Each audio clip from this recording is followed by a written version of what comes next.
2025-ci ildə bir brend olan saç düzümünün adını deyə bilərsiniz zəhmət olmasa? Vüsal stili. Vüsal stili. Sizə minnətdaram.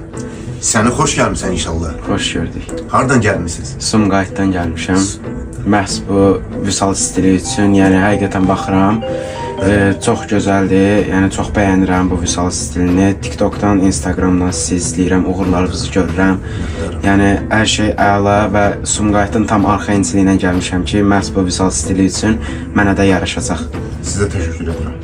İnşallah etibarlı yerdəsən. Neçə yaşınız var? 12. 12.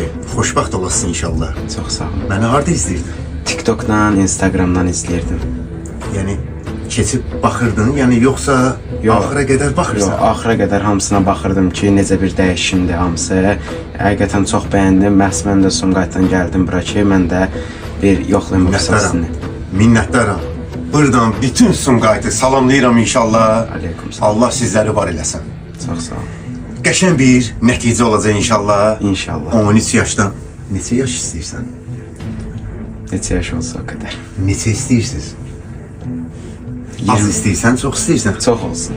Sənə minnətdaram. Təbii ki deyəcəkdim. Əziz dostlar, izləmədə qala xahiş edirəm.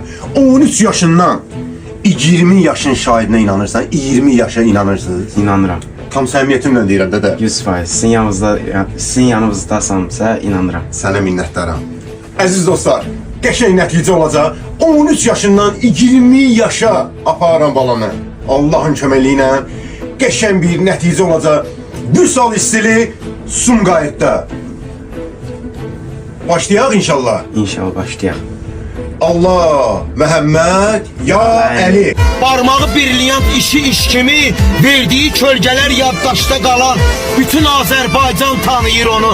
Ləqəbi var Bərbər Vüsal Xırdala. Kainatda yoxdur sənin oxşarın. Gecənin sultanı, zülmətin şamı.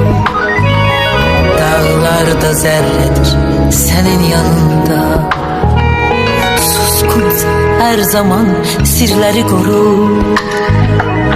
Zamanla danışma, zaman xəstədir. Onsuz da ürəyim dar qəfəsdədir. Zamanla danışma, zaman xəstədir.